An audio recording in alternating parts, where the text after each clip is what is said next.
1. In designing a training module for plant engineers, which approach best supports adult learning principles? A. Delivering content entirely through lecture. B. Using real-world case studies to illustrate concepts. C. Requiring memorization of formulas without context. D. Providing only written manuals with no interaction. 2. Which evaluation method provides the most immediate feedback for engineering trainees? A. Post-course surveys. B. Peer assessments. C. Hands-on performance demonstrations. D. Written final exams. 3. When developing curriculum for a certified plant engineer program, what factors should be prioritized? A. Alignment with industry regulatory standards. E. The instructor's personal preference. C. Reuse of generic training templates. D. Minimizing the total training hours. 4. A plant engineer leading a team meeting wants to enhance two-way communication. Which technique is most effective? A. Presenting slides without interruption. B. Asking open-ended questions to encourage discussion. C. Limiting questions until the end of the session. D. Providing only written updates. 5. What is the primary reason to incorporate mentoring into professional development for plant engineers? A. To reduce the need for technical documentation. B. To accelerate skill transfer through guided experience. C. To replace formal training programs.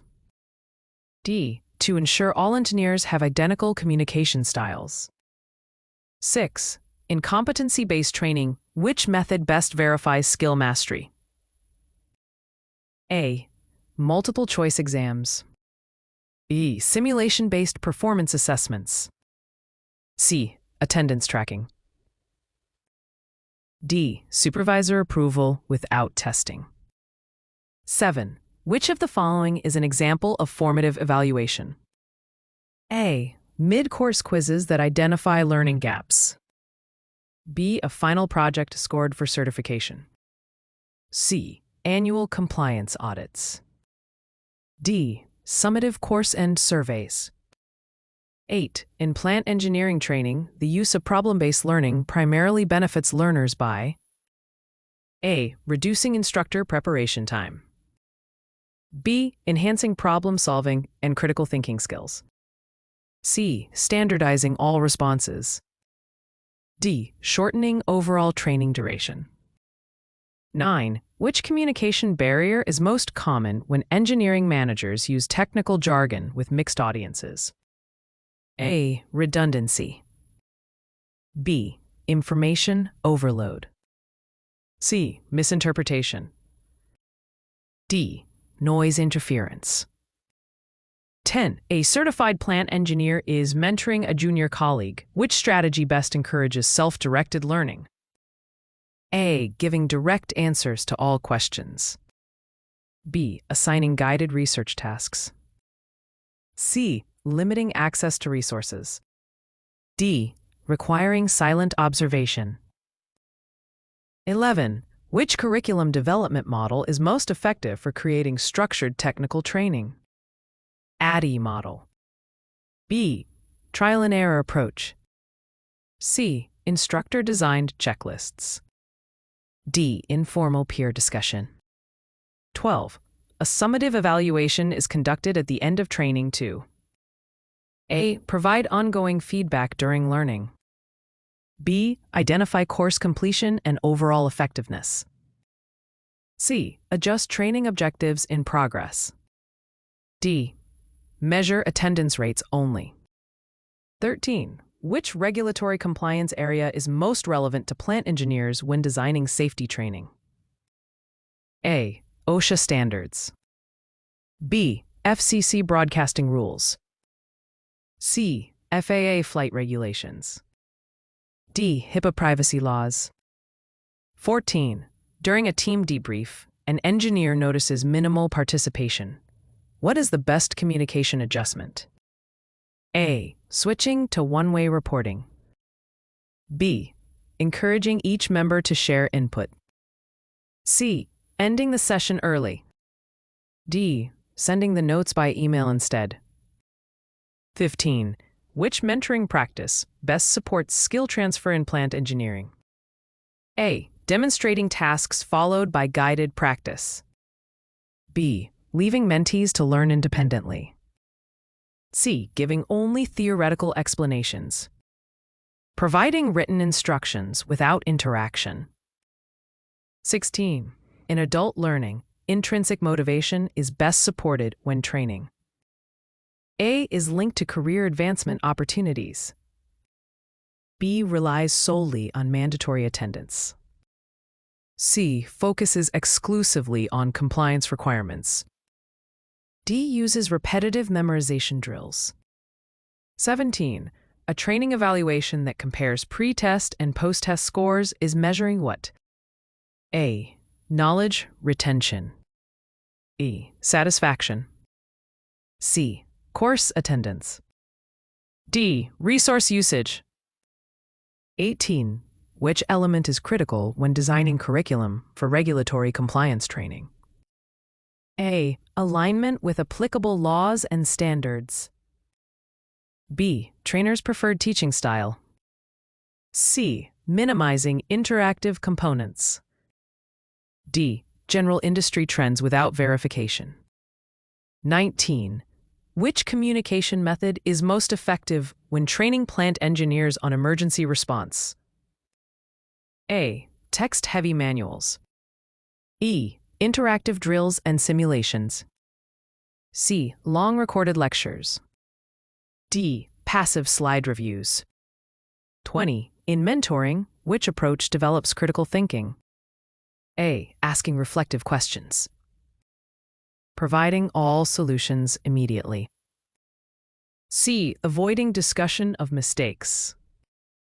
D. Enforcing strict memorization. 21. Which adult learning principle emphasizes that learners bring prior knowledge into training? A. Readiness to learn. B. Experiential learning. C. Motivation to comply. D. Role conformity. 22. Which evaluation tool best measures the application of plant engineering skills on the job? A. Observation checklists. E. Learner satisfaction surveys. C. Multiple choice written exams. D. Attendance reports.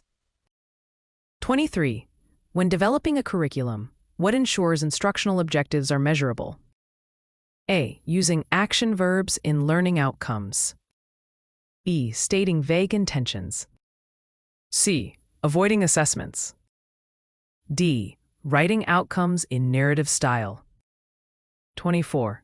Which communication strategy reduces misunderstandings in multicultural engineering teams? A. Using clear and simple language.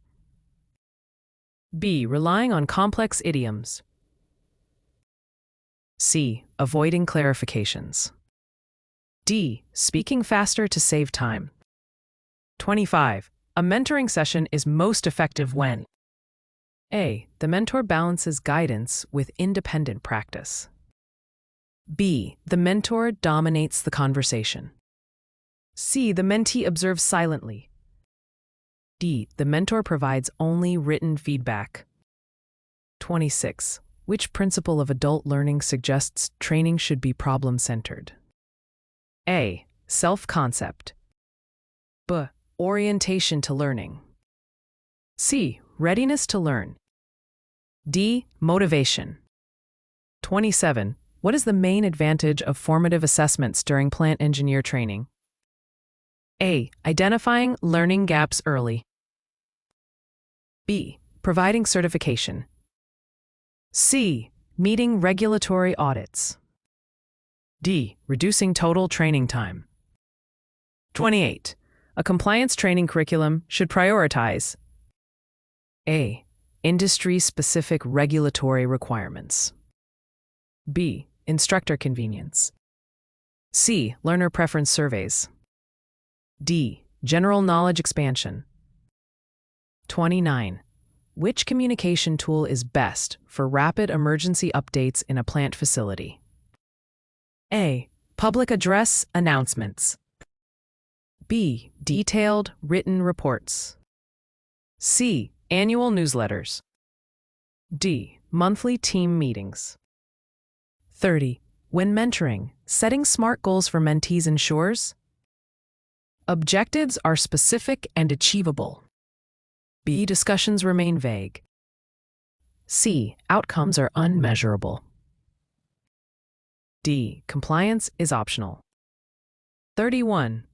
Which evaluation method determines whether trainees transfer learning to the workplace?